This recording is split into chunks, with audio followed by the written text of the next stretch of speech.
Hello everyone, and welcome back to a special report dedicated to Year 5 Season 2 Puppeteers. And also, welcome back Yannick. Hello. It's nice to have you in this room again. It's been a very long time. I haven't been in one of those, so yeah, I feel like it's my first live stream forever. I don't know, but it changed a lot. Some nice equipment here. Things are actually fixed on the walls and not just standing randomly in the room. So it wasn't that bad. It wasn't that bad. No, it was never bad. You only missed what, two previous live streams, right? I don't know.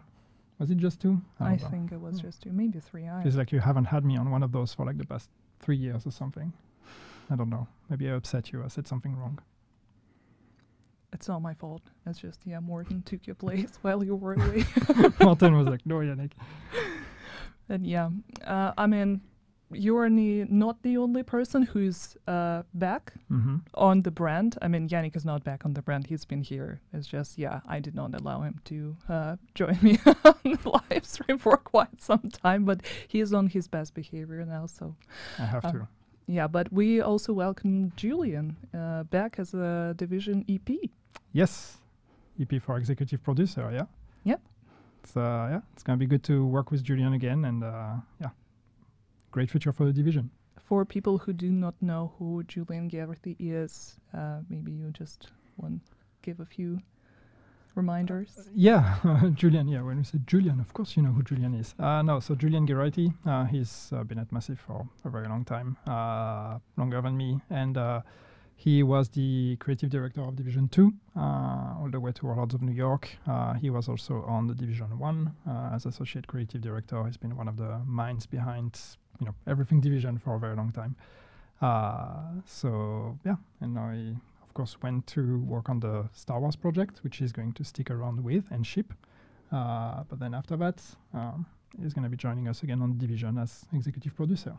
Yeah, super exciting. But we also need to confirm that it doesn't mean that we're moving from Division 2 at the moment. There are a lot of plans in store. You've seen the Year 5 roadmap. And we can just reassure everyone that together with the team in Bucharest, we'll continue working on the content for Division 2. Oh yeah, it's business as usual for us. It's going to be great to have someone to work with, but I mean that doesn't change anything in terms of our ambitions and plans for the Division 2. We still have a lot of things to do with this game. Yeah, so the support continues. Especially now with that we decided to extend the seasonal lengths just a little bit.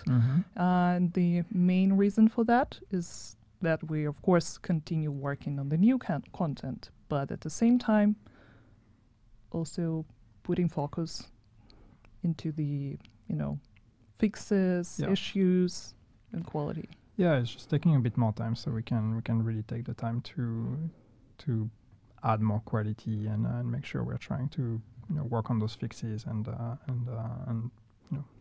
general quality for the game. So it's a bit of room to breathe for us, and it's going to help us deliver better content. Yeah, but before we're going to move to actually giving you guys a glimpse of what Season 2 Puppeteers is going to be about, there are probably a few things that I should quickly mention. First of all, some of the videos that we're going to show in this live stream might be not very safe to watch for those of you who have problems with the strobing effect. So if there are any health reasons for you to be careful about that stuff, here is your warning. Just letting you know. It's not that severe, but there is one piece of content that can affect people who are sensitive to fodder epilepsy and whatnot. Just a heads up. And to give you a quick overview of what else we're going to be talking about. Here is such a nice asset. Yeah, of course, we're going to show the next analyst report created by our friend NGN. We're going to talk about everything that is Year 5 Season 2, including new gear, season pass, new manhunt. If that is something that you're interested in, it's incoming very soon. Of course, PTS results, what we decided to change, what stayed unchanged, some descent buffs here and there. Of course, we're also going to talk about Incursion, that is called Paradise Lost. I'm super excited for that specific part. And quality of life changes, we already mentioned it in the very beginning. There are a few of them that are going to be a part of the TU. Yes. So stay tuned. And of course, winter holidays. Yes, because it's coming. Yeah. I was going to say we're in September. No, we're in October already. Yeah, I mean, spooky season just started, but we're already talking about winter. And of course, in the end, we're wearing orange all the time anyway, so we don't need to change.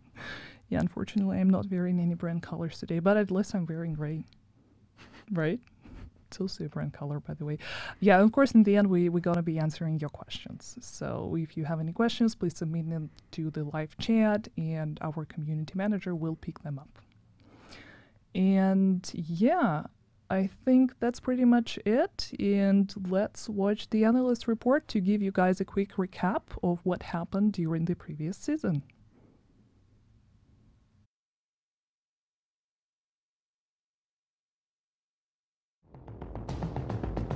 Agents, we've recovered 5 of the hostages taken in the attack on the White House. But with each member of our community, we learn Natalia Sokolova is not the murderous psychopath we assumed. I don't know if it's General Anderson's influence over her organization, or if spending her life on the move is getting to her, but it appears that the Black Task have adopted the True Sons tactics and are looking to shore up infrastructure and build something. What that something is, it's too early to tell without Vic. As Murray says, he knows our organization. He helped build it. Agents, if we want to rebuild the castle and know what Sokolova is really up to, we need to get Vic and unmask the asset.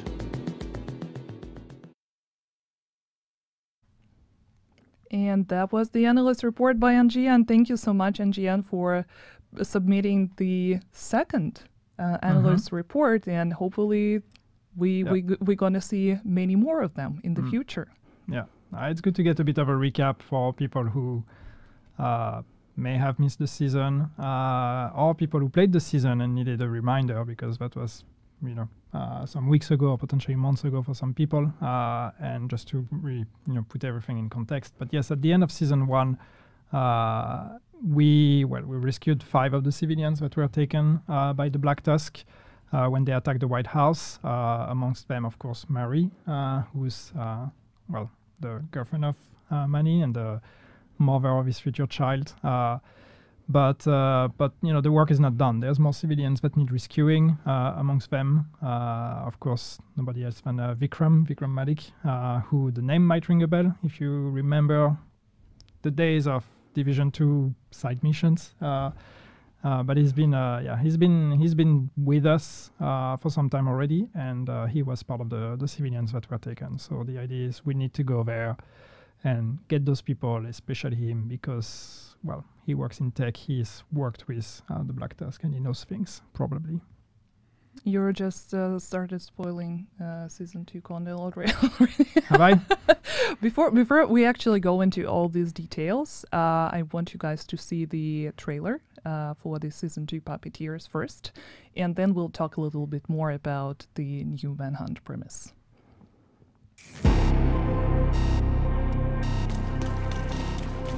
Agent, what's the worst thing you've seen in the last year? The dollar flu? Hostiles, destroying any sense of progress we've made?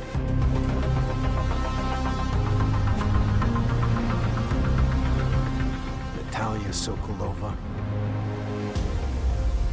Agent, the people we are sworn to protect rely on us. And we've failed them. Rogue agents are nothing compared to the threats you are about to face. It's time you met the recruiter.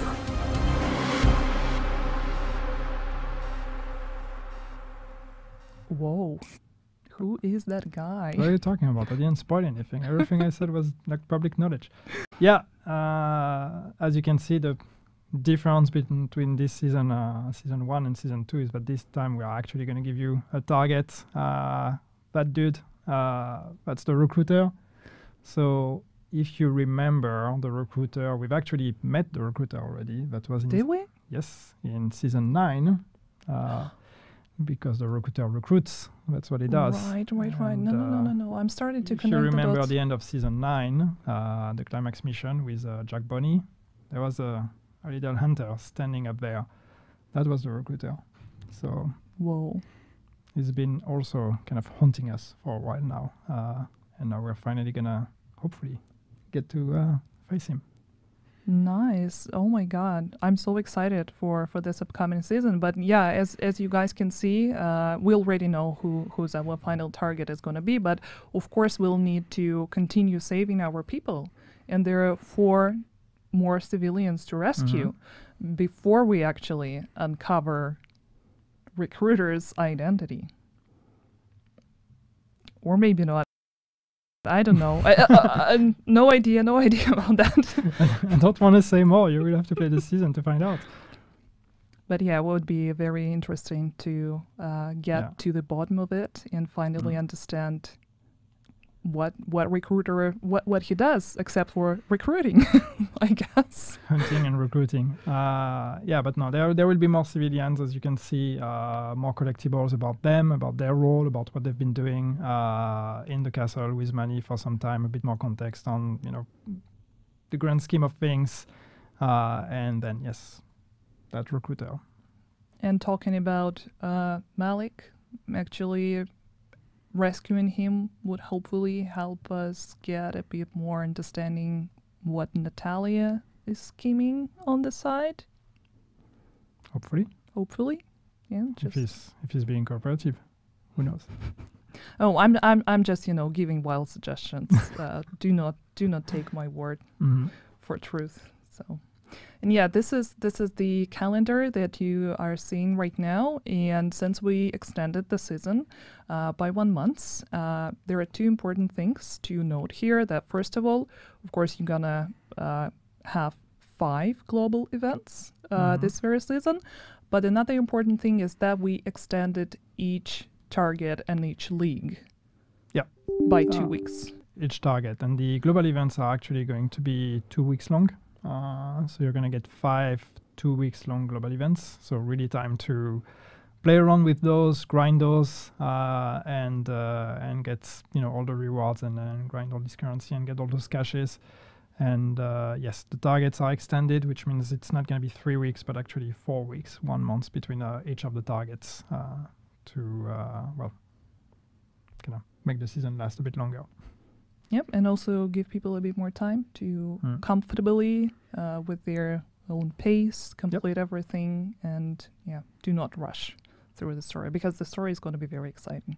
So excited for this season. But there are a lot more other things to this season. Season pass, of course, but we'll get to that a bit later. First of all, let's talk new gear. Oh, yeah. Yes, some of you who had a chance to participate in the PTS, you guys probably already know quite a few things about the new gear, and we'll talk about the things that we changed following the PTS and things we decided to not to touch yet. Yep. And for the new gear, I guess we can just start with the... Oh, yeah, that's the collector chess piece. Yeah. That's the exotic chess piece. And yeah, it's a very interesting one. And I think it's especially people who love using grenades in the game are going to love this one. Yeah, and I think in general, anyway, this season is a lot about fire and explosions. So a lot of the pieces of gear that we've made are focused on that. So the collector is, yes, it is for people who like to use grenade or who want to try to make grenades, a thing and a play style. So that's really going to be for you in terms of like more grenade capacity, increased radius, and getting more grenade regeneration as well. So they come back a bit faster, or they actually come back. You don't have to pick them up all the time. So anyway, it's one example. There's of course other pieces of gear that are also focused on that. This is the gear set. Ortiz X0. The Ortiz X0. So of course this gear set, as you will know probably, is focused a lot on fire, and especially the fire turret or the incinerator turret. And basically the idea with this one is when you have the 4-piece gear set, your turret is now going to spin in a 360 angle and set everything on fire in that area. So it's really, trying to have gear sets that are not just about boosting your stats, but actually unlocking functionalities that you didn't have before. So we're playing around a bit what the gear sets can do, and trying to create, play styles and fantasies by using those gear sets. And spin is something that some players had questions about during the PTS. Yeah, they did, because of course when we communicated about this gear set, a lot of people drew the comparison with Firecrest from Division 1, which was also a gear set focused on the fire turret. But the fire turret worked very differently in Division 1 because it was targeting NPCs, so one at a time. And in Division 2, it works differently. You set it in motion, or you set it in position, it has an angle, and then it's just firing in that angle. So it doesn't actually target NPCs. And some people have been asking for the functionality to come back. But in truth, one thing that you should know on behind the scenes a bit on how things work in a game, even though we are actually showing the turret moving, the angle of the turret is, or the area of effect of the turret is always active regardless of where the turret is actually facing. So what that means for this gear set is that everything that enters the range of the turret is going to be set on fire. So you don't have to wait for the turret to actually spin in that direction. So it basically creates a big fire AoE. So it's great for for crowd control and basically locking NPCs in place. So it works differently than the fire turret did in Division 1. It's a very different fantasy, but if you've played it on the PTS, odds are hopefully you've been having fun with it. We have, so we're pretty happy where it is. Yep, and just a quick reminder that also the chest and backpack bonuses that we have on X0 will help amplify the turret damage, radius, and status effect. And what we see on the screen right now is the Iron Lung LMG. That is this season new exotic. A very cool design. I really love it. Yes, it's a really cool design, and it's again the idea of fire and status effects, explosions. Everything is going into this fantasy here. Of course, you see this dragon face, so the idea of the dragon spitting fire. So yeah, it's been also the main inspiration for this weapon. And there is also going to be another brand set called Langmo. That is also plays into the grenades and fire fantasy. It's going to have the named chest carpenter with the talent perfectly made bomber, which increases grenade radius as well. Yeah, so it's again about grenades and explosions. Yep. Yes, and Mad Bomber didn't have a perfect talent yet, so now it is. And grenades are going to be refunded. That's actually very nice. For people that are into grenades. Yeah, I mean, it's usually the way you're saying it's going to be very nice. I sense that you're into grenades. I am. I actually do love like to blow stuff up. Yeah, I mean, once I learned what to press on my controller to actually throw the grenade, I started using them all the time. Good. Let's not go into that. But of course, that is not the only thing that this season pass going to have, right? There are a few other things that we want to show. Oh yeah, there are a few nice skins. So the premium track will contain 11 weapon skins. You will be able to see a few of them right now. Oh, I really love Snow Leopard. That's one of my favorite prints, by the way. 11 gear dice as well, 3 new emotes, and another very special thing, actually 2 of them, but let's get to them in the, not this one. I mean, I love dumplings. You said you love dumplings, yeah, right? This is definitely my favorite skin. I mean, it's so cute. I love cute stuff. But yeah, while we are waiting for that asset to drop, I'm just going to remind you all that players with the premium season pass, of course, only those who own the Division 2 Warlords of New York or owners of Ubisoft Plus subscription are going to be able to get access to it. It costs 1,000 premium credits. And this time, for the very first time ever, you're going to get It's not actually for the very I was first like, time. "That's not the first time." It's not the first time. We did It's- it last season already. Yeah, but the thing is, this time is a bit different, and Ah. I think a lot of people are going to be excited. See, I'm building the hype, the excitement, because I'm very excitement. There is going to be a hunter-themed outfit. Mhm. How cool is that? Well, we're This- facing a hunter. We're getting a hunter outfit. We heard you like hunters, so we put hunters in your hunters. So that's a brand new hunter outfit that's going to be part of the season pass. So you will get 2 outfits on the season pass. The one that is themed around the X-Euro gear set to visually fit, but then also later in the season pass you will get to unlock the red hunter outfit. Yeah, it is super cool. Oh my god, I really love it. But yeah, themed outfits, they're kind of a newer addition to the season pass, but at the same time, we already had it since season 11, from what I remember. Or the second outfit? Yeah, No, we did No. it last season. we with had the- one. Yeah. Yeah, with the second, it's the first time the ever. Splinter Cell Yeah. outfit we did last season. Probably. I don't know. But yeah, I hope you guys are really excited about Hunter outfit because I definitely am. See, it's really doing something to my brains. I started forgetting stuff because That mask is pretty cool. That it- red mask it is with so the smile. cool. It's, but this is oh yeah. Thank you for showing it Bring it again, on again. Dory. I can just watch it for hours. But unfortunately, we do not have that much time. There is still a lot of stuff we have in store for you. And talking about outfits, definitely that's not the only outfit that you're going to get this time around. Apparel event. This season, it's called Nexus. Yes. And you can see the few outfits from this apparel collection. So yeah, it's like streetwear With a twist. with a twist. Yeah. It's not the streetwear you will see everywhere, but the idea was just to keep building on like exploring new looks and new styles, and I know that some people prefer tactical, some people prefer civilian. We are trying to find a bit of a balance where like last apparel event we did like this kind of military high tech. Now we are going to back a bit more to civilian-ish, but yeah, with a twist, as we said. This is a take on like some very modern-looking neon light, almost anime-inspired outfits to bring something that we hadn't seen before.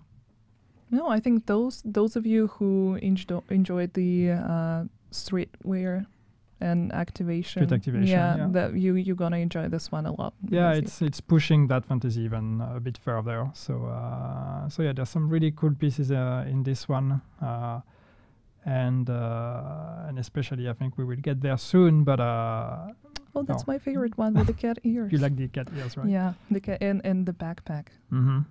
True. Wait, the backpack is coming. Here it is. That's so nice. That's very Division Agent backpack.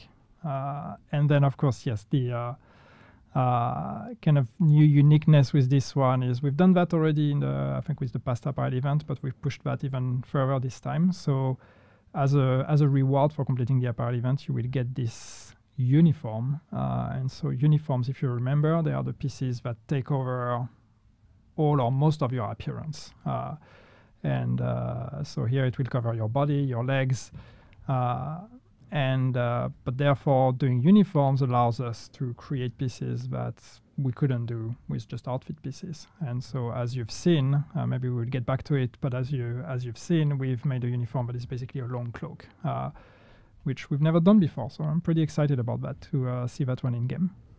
Yeah, and actually this one is going to be the completion reward. So Yep. there are like 6 outfits in total, but the 6th one, this one that you can see on your screens right now, is the completion reward. Yep. And just to remind you about leveling up your watch to unlock different items through caches, the keys for the apparel caches can be earned from few different sources. Of course, one free key is going to be granted to everyone. Premium pass owners are going to get additional 3 extra keys. And of course, shade leveling, 1 key every 4 shade levels. So that's pretty much the same. I mean, you can also buy them with the premium credits, but we're not talking about that. So let's... I mean, buy them if you want to buy them. That's money for us, which means more support for the game. But you do you. You don't have to. More cool outfits. Let's talk about some other things. Why do we have different cards all of a sudden? No, we don't have so the weird. same card. We're lost. Okay. PTS results. Thank you so much for saving us, Dory.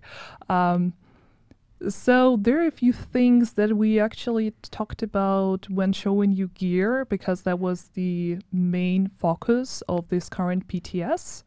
And that's the card. It was in the middle. That's my fault, actually. I'm the one responsible for at least nothing is upside down this time around. See, I'm Daya set learning. me up, and she tried to getting better. unsettle me, but I'm here. I'm focused. You were saying? Yeah, I was saying that we mentioned a few things. Okay, from the beginning, gear was the main focus of this PTS, right? The reason why we decided not to include incursion as well, I think some of you can understand why, but just to give you an idea, we didn't want to give anyone an unfair advantage. No, I mean, we know how important it is when we do this like super challenging strategic content, which is what the incursion is. We will talk a bit more about it. It would be so unfair to put it on the PTS and allow some players to play it earlier than others, and to kind of spoil everything already on live streams or any of that. The alternative would be to say, hey, we are doing PTS under NDA, but nobody wants to do that. That would be counterproductive for us. So we've decided to take a leap of faith and not put the incursion on the PTS. Hopefully this will pay off. But it's, we just want to keep the surprise. Yeah, absolutely. But then the exclusive exotic that is a part of the incursion was a part of the PTS, because of course we needed to test how the gun works. Yeah. And a few changes that were made following the PTS actually include this one exotic called Ouroboros. Do we want to talk about it now, or when we get closer to the incursion? No. We can talk about it. And of course, everybody commented on Ouroboros. It was a lot of fun. It was very powerful. And we wanted to address it in the sense of, because it's such an exclusive reward behind the incursion, we also don't necessarily want the incursion to become a mandatory step for everybody to reach the same power level. But it's also cool to have a powerful item behind a piece of content. So anyway, long story short, not gonna make everybody suffer here too much. The RPM has been reduced from 1500 to 1350. So it's 150 lower. So it's just trying to reduce it slightly, but keep the uniqueness it had of this very high RPM, and then all the rest of the cool stuff that comes with it. There's also some tech reasons, because it turns out that when you get really, really high RPM, our servers are not really happy about it. So 1500 plus all the additional effects you can have to increase your RPM starts becoming problematic. But it's not a big decrease, so hopefully it won't. Yeah, hopefully the identity remains. We didn't want to nerf it to the ground. We didn't want to destroy the identity of this weapon. It's cool to have something that's still powerful. So hopefully it's still going to be up there amongst the most fun items, but in a slightly more reasonable way. And we already talked about the turret as well, and that we decided to not follow up with any changes regarding it. So, but of course, if there are going to be more feedback, as usual. Yeah, once this is in the hands of everyone and it's been on the game for some time, we will look at any outliers if it turns out that something was not adjusted the right way. So, the drill. It's a never-moving thing, balancing. Yeah. True that. And also there were, of course, a few smaller changes. I would not recite all of them right now, because we're going to be publishing the patch notes for the new season right after the live stream. So if you want to compare the numbers, the percentages against the BTS patch notes, you're welcome to do that right after the stream. And talking about some other changes, of course, there is also Descent. And I think we should probably talk about that a little bit more. So first of all, the descent rewards underwent some changes for level 40 players. And of course, the most important one of them is that we increased the chance to receive reconstructed and exotic cash for defeating Nemesis from 12 to 50%. Yes. It's a big increase. It's a big increase, yeah. But it's like, you should feel rewarded for reaching the Nemesis. Like you can keep playing after Nemesis, but ultimately, like we want you to be able to make the decision when you beat Nemesis of like, okay, am I satisfied with what I got? And so we want to make sure that you get enough rewards. And as you can see, reconstructed caches, it's not just on Nemesis, but in general across the board. It's, we are being much more generous with it. So hopefully that's going to make it a bit better. But it's also important to mention that depending on which loop you end up with, you're going to get all the rewards for this loop and all the previous loops before that. Yeah, it adds up, yeah. So that a lot of caches. And of course, as you can see from this infographics here, that there were improved guaranteed rewards. Some of them were changed to exotic and reconstructed cache. And of course, we increased the drop chance for bonus rewards as well. You can see it with the pointy arrows. And this is not all. A lot of loot. A lot of loot, but this is not all. There are also few updates to the talent pool for Descent. And these are the new talents that are going to be added to Descent with this update. There are just a few. We won't be going through all of them, right? Because that's a lot of talents. You guys probably already know everything about them. Just a few things that we need to mention for efficient talent. The gain per tier has been increased from 5 to 7, with the maximum of 83% at tier 10. 93. What did I say? You said 83. I don't want people to go do math and be like, oh, Daria can count. No, it's true. Sorry, my English is not Englishing. Yannick is completely right. But it's it's just going to be a bit more interesting to build up efficient. And in general, yes, we're adding more exotics to the pool. And I know that in some regards, it can become a problem, because when we have too many talents in the pool, then suddenly it gets harder to actually get the ones you want. So we are having discussions in the team on how to address that, but that's more on that in the future. That's not a season 2 thing, but we hear you if that's your concern. If with every season we're adding more talents, that means we're diluting the pool even more and more. But we have some ideas. Yeah.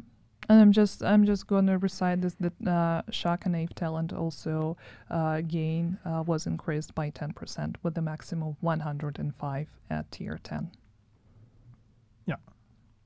Yeah, this is from PTS feedback also. Yeah, but all that information is going to be in the patch notes, so if you're writing everything down, no need to. And that's all for Descent and for the PTS changes for now. And I think we're getting closer to the most exciting part of this live stream. It's the incursion. Oh, right. We won't talk about this for now. I think we need to let people watch the trailer first. Okay. And then we'll go into all the details about it.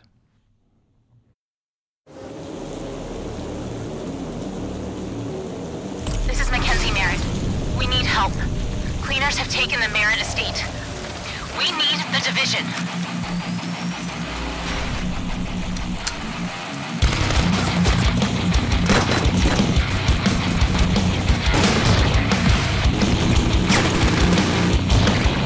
Careful, agents. That tanker can blow at any minute.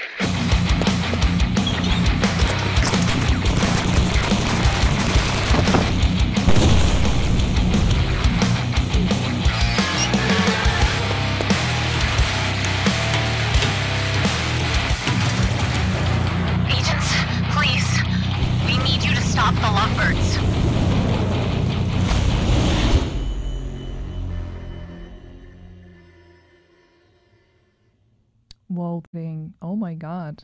I mean, as an avid Division 1 fan, I'm so excited for incursions coming back to Division 2. Yeah, I mean, we've talked about fire for this season, and this has been also the theme of the incursion.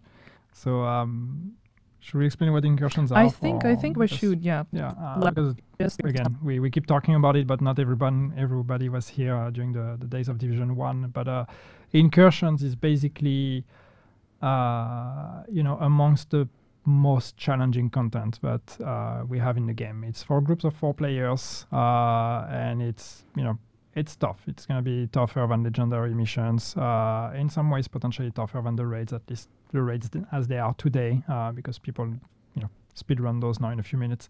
So the incursion is going to be, it's been built and balanced with, the top tier players in mind today, to try to offer a bit of a challenge. So it will take coordination, it will take the proper build, it will take strategy and communication for the players to actually beat all the different combats and challenges that this incursion is going to present. And this one is quite different from what we had in Division 1. Mm-hmm. I do not really want to go into too many details, but I think that it's fair to say that it feels a bit more like a raid rather than the incursions that we had in Division 1.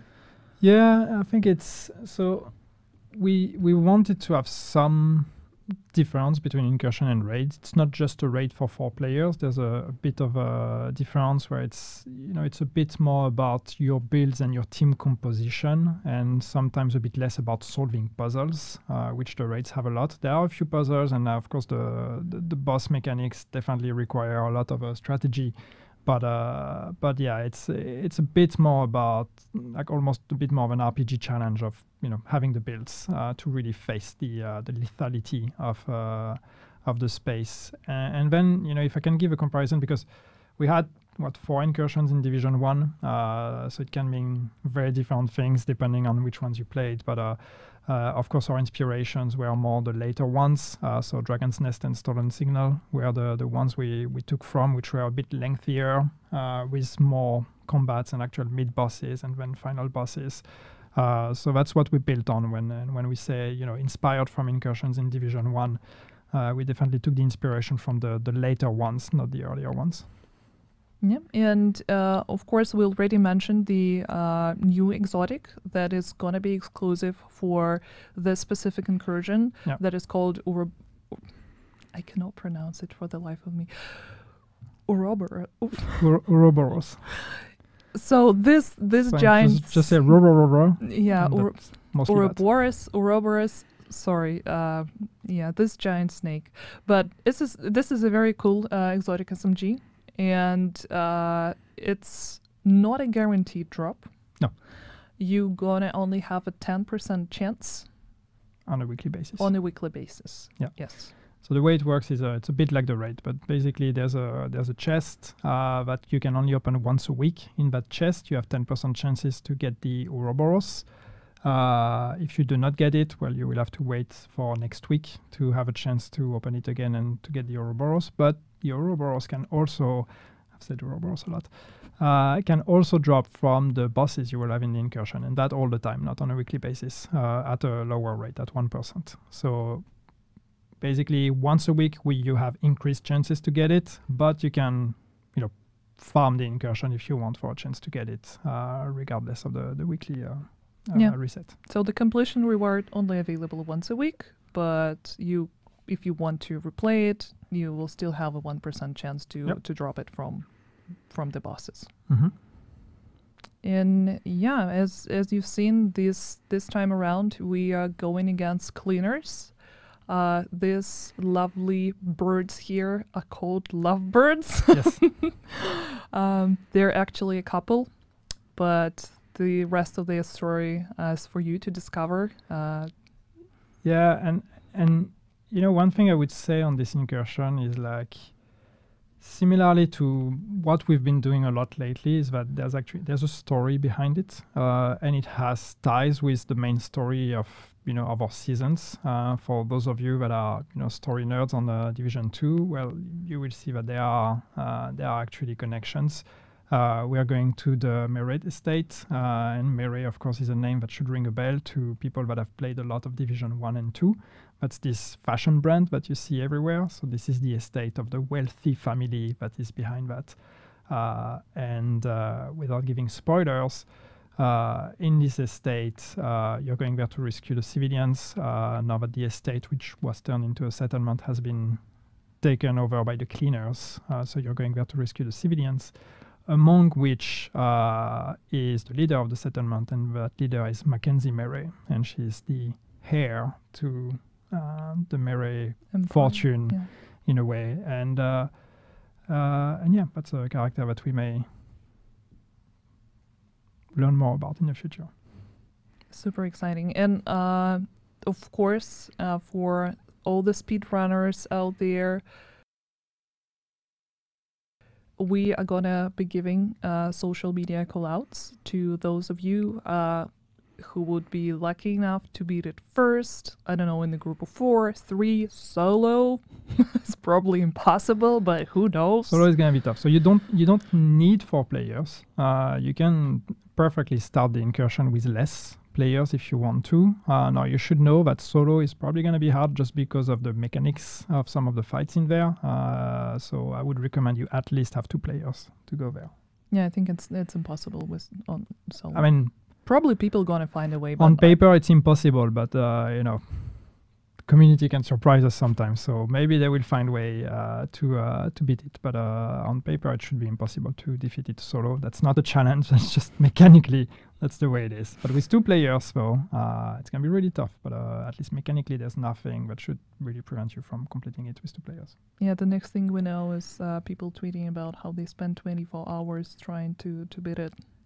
I mean, you should definitely go with 4 players on your first try. Yeah. You know, please do not sacrifice sleep in order to beat incursion. I know it's tempting. I know, believe me, but yeah, I'm super excited to see who's going to be able to beat it first, on which platform, which country, how fast, but not too fast, please. Not too fast, yeah. We've put a lot of work into it. It would be nice if it lasts for a couple hours before someone beats it. But yeah, as much as I don't want to move from the incursion, there are still some things that we need to show you guys, and one of them. Right, we wanted to give a shout out to the team, though. Right, absolutely. Have you been trying to avoid that? Absolutely. No. That's my bad. Yeah, thank you, Dory. So a few things that it's totally my bad that I forgot to mention. This incursion was made together with the Shanghai team. Ubisoft Shanghai, yeah. Yeah, and we want to give them a shout out. A few people that we worked with is Shan Jiawei, Song Xiaoqian, Gao Yunan, Zhu Qi, Shan Tianmo, and thank you so much for everything that you did. I think this is one of these exceptional pieces of content that I'm so happy to for myself personally and for the players to get your hands on. But also there was some help with a person that we know who worked with us before. Yeah, so when we set out to do the incursion, we wanted to make sure that we had consistency with the challenging content we've had in the past. So we actually reached out to Sébastien Lafouterie, Seb, or Sébastien. And the name might ring a bell to some people, but basically he works at Ubisoft Annecy, and he was game designer and then lead designer on the raids and some of the incursions in Division 1. So we wanted to make sure that we had his expertise carry over to the team in Shanghai. So he's been involved and helping us a lot. So hopefully this will show in the quality of this incursion. But again, yeah, amazing work by Shanghai. And I also just want to give a shout out to the team in Bucharest, even though the incursion was Shanghai. I don't want to make it sound like the team in Bucharest does not do a fantastic job all the time. They do. A lot of the great content that you see in the game is done by the team in Bucharest, and it's been a great partnership. All the manhunts, the gear, that's our colleagues from Descent, Bucharest. Yeah. Climax missions, bunch of stuff. Yeah, the only reason why I forgot to mention the team because I was so worried that I'm going to mispronounce the name. So, but yeah, let's talk about You embraced it. quality of life changes. I just hope that when Shanghai team watches it, they won't be very upset with me. Hope not. But yeah, a few things, quality of life changes that we need to mention for this specific season. If we can see the infographic, please. So yeah, I'm sure that people are going to be very excited about the exotic caches coming to all the DZ vendors in all 3 dark zones. Yeah, it's just about trying to make the dark zone a bit more rewarding. We know some people like to spend some time there. Some people just, like the gameplay. Some people don't like the gameplay. But most importantly, we want to make sure that you feel rewarded for the time you put into the game, regardless of what you decide to play. So that's one way for us to make the dark zone a bit more interesting and spicy by allowing you to actually buy exotic caches at the vendor. And the next one is not a quality of life change per se, but I think it's an important one to mention. Yeah, it's a PvP change. It's about the range of Stinger Hive, and yes, it is not a quality of life, but that's a balancing change that hopefully matters. And the message here is, I know people in chat and people watching this, PvP players are probably like, there's a lot of PvP that needs to be changed, and you haven't done anything for PvP in a very long time. And I just want to tell you, we hear you, and there are more and more drastic PvP changes that are coming. Oh, we just got a question from the chat. I'm sorry, I'm going to interrupt you about it because that's important. People are asking when the incursion is dropping. It's actually happening tomorrow. Day 1. Yeah, together with the rest of the season 2. So there is no delay. We've done that in the past with, I think with the raids we did that, where we opened them 1 week after the update, but we're not going to do that tomorrow. So when the update comes out, as soon as the servers open, you can go hit that incursion. Yeah, but the rest of the questions we're going to answer after the live stream. Yep. We're going to announce the dates, repeat, everything is going to be in order.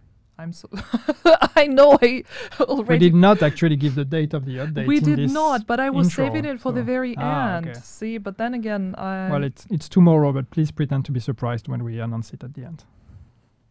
Okay, let's get back to quality of life But it's changes. tomorrow. No, I understand that people are so excited about the incursion, but there is still more things for us to talk about, right? Okay. Anything else PvP-wise you want to mention? Or?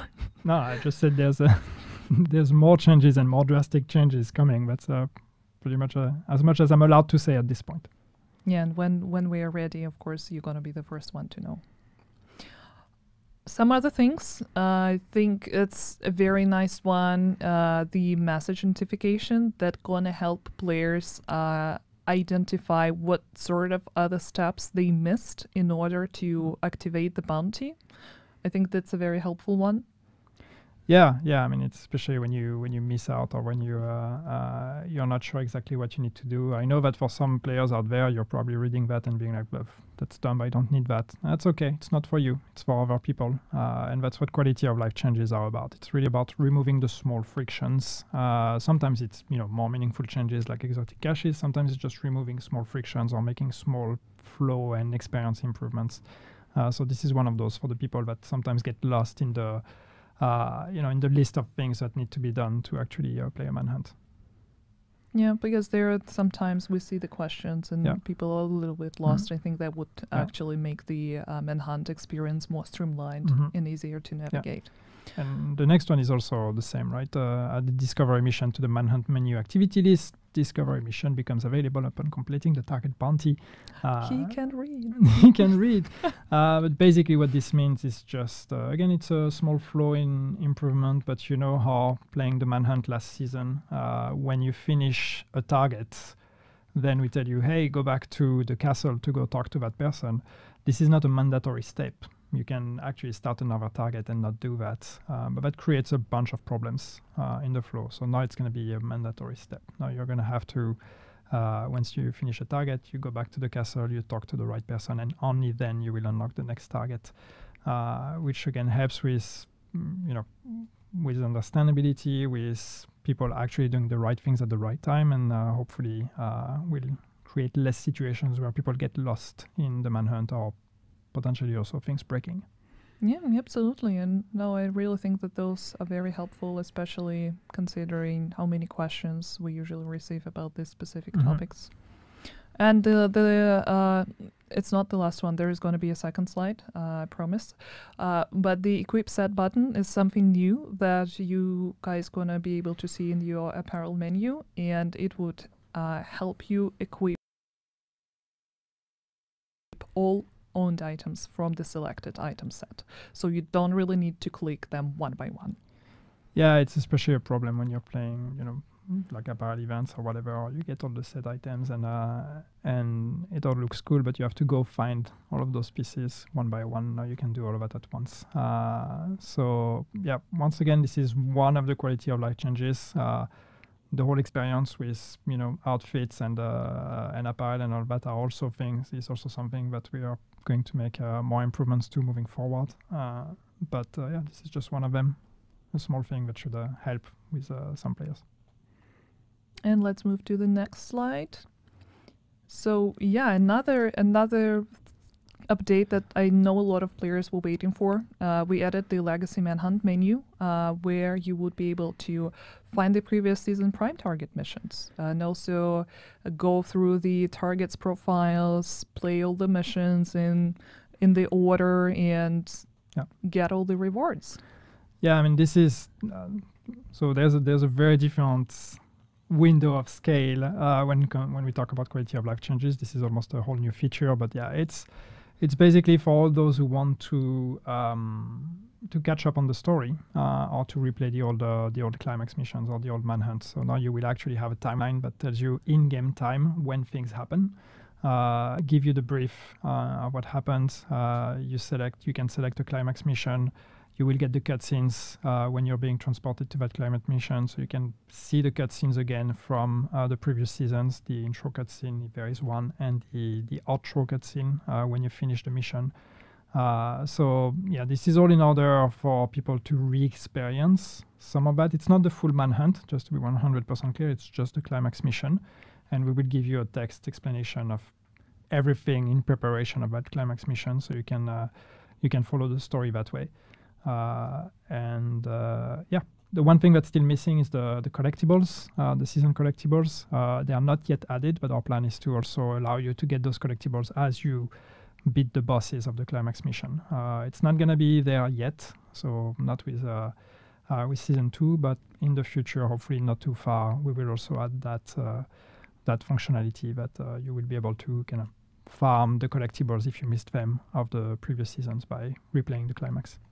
So yeah, hopefully this would give our new players the opportunity to experience the previous story installments and at least get a glimpse at what happened before.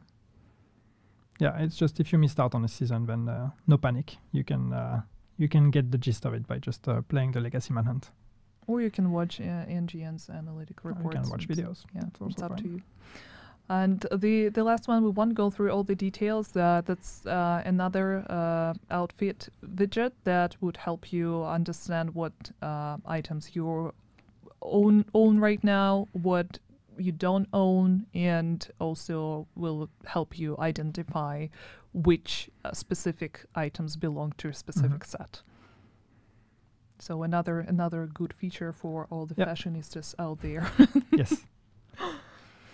But that's not all. I mean, quality of life changes wise, that's all. But there are some other things that we hinted at in the very beginning. It's actually winter holidays. I know it's just 2nd of October, but winter holidays are essentially going to be part of season 2. Yes. So I think it should be good for us to talk about them a little bit. And we have a small preview, like a tiny sneak peek for you. This is one of the items that we gonna have as the reward. Yes, I know it's spooky season and we're already showing you Christmas stuff, or winter stuff, but it's that's gonna be, you know, with every winter holiday in the past we've had a bespoke name item. Usually these have been, two of them were weapons, one was a face mask, and this time it's gonna be a proper Santa backpack. Yeah, it's so nice with all the Christmas lights and a small teddy. Actually, when the agent is running around, the teddy bobs its head a little bit. It's so cute. So it's not going to be in game right now. I mean, it's not going to be available in game right now. In December. I guess we will communicate the date. Yeah, the exact date will be communicated later. But I think it's also important to mention that there are going to be some old items available as well, but we'll also have 10 new items, right? Yeah, so we're going to change a bit the winter holiday and how it works. You know, in the past it was, you had the, how are they called? I forgot now, the scavengers, was it? NPC anyway, that had the Christmas hat, the Santa hat, the hoarder, and you could take them down and then get the named item. But that was pretty much it. Now we've actually made something that's a bit more, a bit more of a celebration and activities. So you will have 15 daily projects knocking on a day-to-day basis, and each one of those projects will give you cosmetic rewards. And as Daria said, that's 15 rewards in total. 10 of them are new. 5 are actually the Santa outfit that some of you may have from last season or from last winter holiday, but if you haven't, it's going to be an opportunity to catch up. Yeah, and from what I remember, it would be possible to complete all the projects even on the very last day. It's daily projects, but it's not. You don't have to be there on that day to get it. They just unlock one after the other every day, but you can always catch up with the ones you've missed as long as the event is active. Yeah, super, super exciting. And the last thing for us is let me fetch my laptop first. Yes, it's under the table. High quality production right there. But you yourself told that everything is in order now in this room. Yeah, I mean, it's... I thought it was until you took out your laptop. I was like, oh, everything's so professional. Do I need to talk to keep people busy while you're trying to do that? I'm quickly gonna update the document. It's updating. Dory, why are you zooming? Zooming in and out, just trying to put some dynamics in there. It's updating. It's coming. It's coming, people. Wait for it. It's going to be amazing. It's almost there. So, questions. Let's start. I think we can start with the incursion. So we already answered the first one. When it drops, it drops tomorrow with the whole season. So October 3rd. Now you know. I don't think that's even a secret at this point. Like whenever we announce the live stream, pretty much everyone knows that the season is dropping on the next day. Yeah, that's would be weird. Hey, by the way, it's coming next month. Is it possible to make an incursion like in Division 1? Yes. Yes, this is not a raid. You will be able to matchmake for the incursion. Can we play incursion solo? I mean, we partially answered that one. I mean, you can try. Yeah. There's nothing preventing you from doing it. But if you manage to beat the incursion solo, legit, do tell us. I mean, we'll be able to track it through the telemetry data. So even if you tell us lies, we'll know. The incursion is going to be paid? No, it's free. No, it's for level 40, so you need to own Warlords of New York, as usual. But as long as you own Warlords of New York and you're level 40, you can go there. It's not paid content. How many bosses? Do we want to disclose that now, or do we want people to discover that on their own? You'll have to play it to find out. I mean, we showed a few hints with the screenshots More and than the one. key art, so I mean, you can try and guess. Or wait until tomorrow. Can you play as a group of 6? No, it's only available for 4 players. just as the incursions in the Division 1. Is incursion DPS based? Not really. No, it's we really approached it thinking of roles. So if you're going there with a full DPS team, I mean, I have no doubt that 6 months from now people will be able to breeze through it. But if you're going there tomorrow with a full DPS team, you're probably going to be in trouble. But try and let us know. Yeah. Lead by experience. Will incursions be a yearly thing or seasonal or just one-time thing? Well, let's see how the one goes tomorrow. It's just, we talk about incursions as a concept. It's coming back to the Division 2.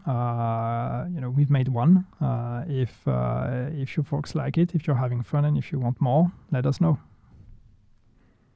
And that's it for incursions. There are a few questions about the apparel stuff. Will we get the recruiter outfit? Oh, that's a nice one.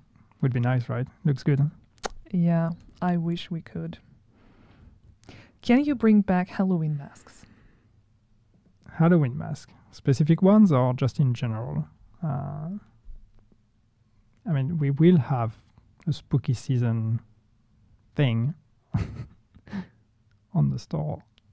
You're looking at me. I don't know. I don't know if I'm reaching like things I'm not supposed to say. But if you're into Halloween mask, yes, there will be a new Halloween mask. No, it's totally fine to mention. Available on the store when we get closer to Halloween. Will we get tactical skins for legendary weapons at some point? Tactical skins for legendary weapons? What's legendary weapons? Exotic weapons? Yeah, exotic weapons maybe, or the signature weapons. I mean, if this is skins for exotic weapons, that's an idea we have in mind, but we don't have anything concrete on that just yet. We'll have to ask Polly, see what he says. Gear and weapons. A stored moving spinning, just a visual effect. I think we already answered that one, but if you... yes, it is. Maybe I'm not supposed to tell you that, but you would figure it out soon enough anyway. Yes, it is. It is. When you place your turret, you're basically creating a circle AoE, and anything entering that AoE is going to be set on fire. The turret effect is just for dramatic effect, but it's actually setting everything on fire. A question about the possible nerf for San Elmo and shock ammo in DZ and PvP. That's actually been on our Trello board for quite some time. Mm-hmm. That we're working not on that specifically, but not with Season 2, but we are looking at PvP balancing, and I hinted at the fact that there are more PvP changes that are coming a bit later down the line. We're working on a bigger package. And status effect for... And status effects, yes. But that's on our Trello, so if you haven't seen that one, please check it. There are a lot of helpful info in there. Questions about reworking old exotics? The plans to rework old exotics. Dread Addict. Yeah, I mean, plans I don't know, but that's an intention. We want with every season to not just bring new things, but when we have the time to also revisit older things. So sometimes it's going to be gear sets, sometimes it might be exotics. So yes, on paper that's an intention, even though we don't have a concrete plan on when and how we do that. But when we have time, we will revisit some of them. People are asking about the possibility to add new exotic to raids now that some of the exotics are available in a dark zone. That's not our plan just yet. We're adding exotics, as you know. There's an exotic coming to the incursion. We add exotics as exclusives to the new content. Adding new exotics to the raids. I'm thinking about it. I think that would make sense if we were to revisit the raid in terms of balancing as well, because today, for a lot of groups out there, the raid has become a bit too trivial. So if we would want to put new exclusive rewards behind it, we would probably want to also, revisit the raids and potentially try to make them a bit more challenging. And that's not planned at the moment.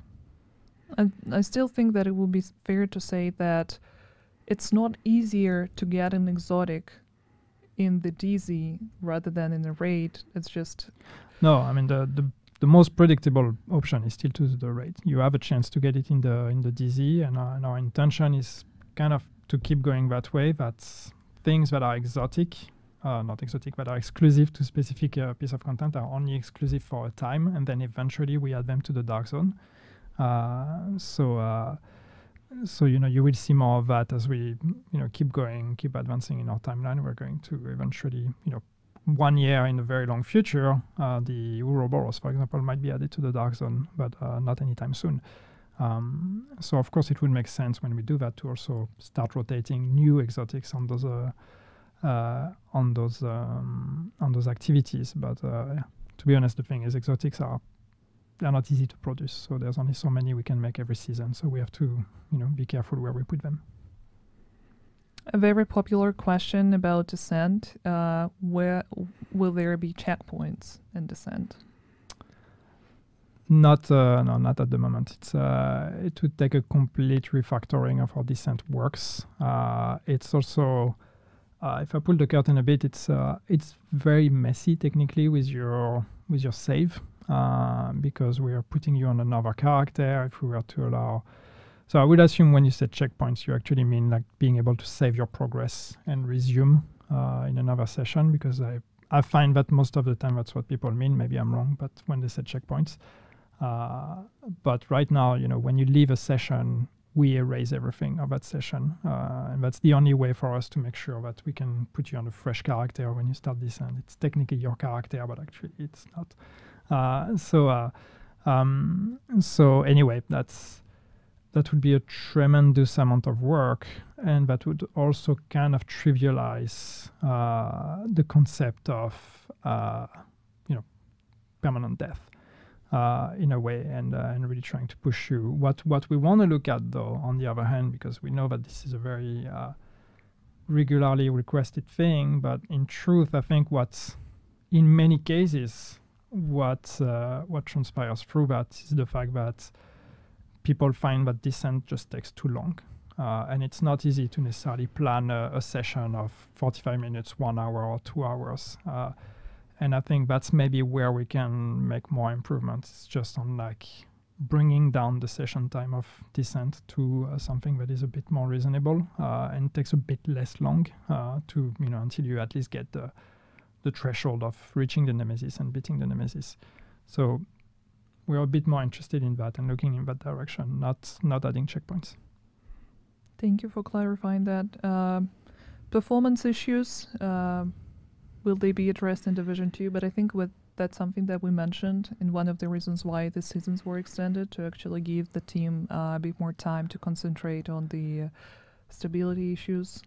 Yeah, exactly. It's not just, like extending the seasons. It's not just about fixing bugs and all of that. It's also for us to take the time to look at, the issues we have with stability, with performances, and a lot of those. I mean, we actively work on those all the time, but sometimes we also need to work on the new content.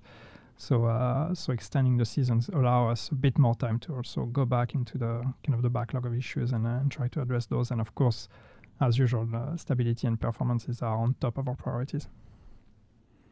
Will the Division 2 get more support after Year 5 to bridge the gap to Division 3? We are not allowed to talk about that. There is still so much content planned for Year 5. What are you talking about? We were getting the new incursion dropping tomorrow. Let's see how that goes. Let's play through that first. And how can we get the hoodie Yannick is wearing? It says Dev Team here. Easy. You actually just need to work on the division. Yeah, just come work with us and you'll get it. Easy. Get a job, get a hoodie. But yeah, and I mean, like we make faces, but I mean, I think we've been pretty clear and pretty transparent on that in the past on, our ambitions with Division 2. We want to keep going. As long as we're being allowed to, we want to keep going with Division 2. There's still I know we've had announcements with, Julian as an executive producer and the Division 3 becoming a thing. But that doesn't change anything for us. And in terms of ambition for Division 2, we still have big plans that we want to keep going for as long as we can. So right now, our focus is year 5. Let's hope it's successful. There was a very popular, just a few other questions, very popular one about the inventory space. So in terms of like extending stash space and inventory space, we are at the point where it's just technically not possible anymore. And I'm pretty sure we said that last time, but this was the maximum, like when we did it a couple of years ago, this was the maximum we could do. And I'm sure some smart people will quote me and say that I'm stupid and that this is not how it works. But the truth is just that if we extend it further, we're going to have problems with the game. And right now, our focus is stability. It's not to add more instability. So, you know, we know this is an issue. And of course, every time we add new gear and new gear sets, we make it worse because you want to store more things. And we're not extending the space with it. But the real problem here is the concept of hoarding in our game. The problem is not how much I can store. It's actually the fact that we feel like every time we get a piece of gear, I should hold on to that because it might be useful later. Or I have all those builds and I want to keep every single one of them because if I lose that item, it's gone forever. So we have some ideas on in the future how we can try to address that issue without having to increase the storage space. Yeah, and I think the last one is is there any plans for textiles? Yeah, we are actively discussing textiles and how to make that, how to make you folks spend your textiles because you're sitting on a bunch of them. So we're discussing about what's the best use for them. How can we allow you to reinvest that into the game economy? But yes, it is an active discussion we're having. And I think that's pretty much it. Thank you so much, everyone who submitted their questions. If we, by any chance, missed anything, it's not because we do not want to answer those. There are going to be other live streams, maybe other opportunities for you to chat with us. It's another thing that we've been discussing lately. Of course, we'll let you know about all the details once it's finalized. But I thank you for joining us, and thank you, Yannick, for joining me today. So to repeat once again, Year 5 Season 2 Puppeteers is dropping tomorrow, October 3rd, together with the Incursion, together with all the gear, with all the nice weapon skins that we showed you today. Same for the quality of life updates, Descent. It's all going to be included, like the whole package. So yeah, hopefully you'll be there. And the patch notes with all the information regarding the new gear, with all the specs and stats, are also going to be dropping after the live stream. So stay tuned. Thank you so much. Thank you for having me, Daya. Thank you, everyone. Bye. And have fun tomorrow.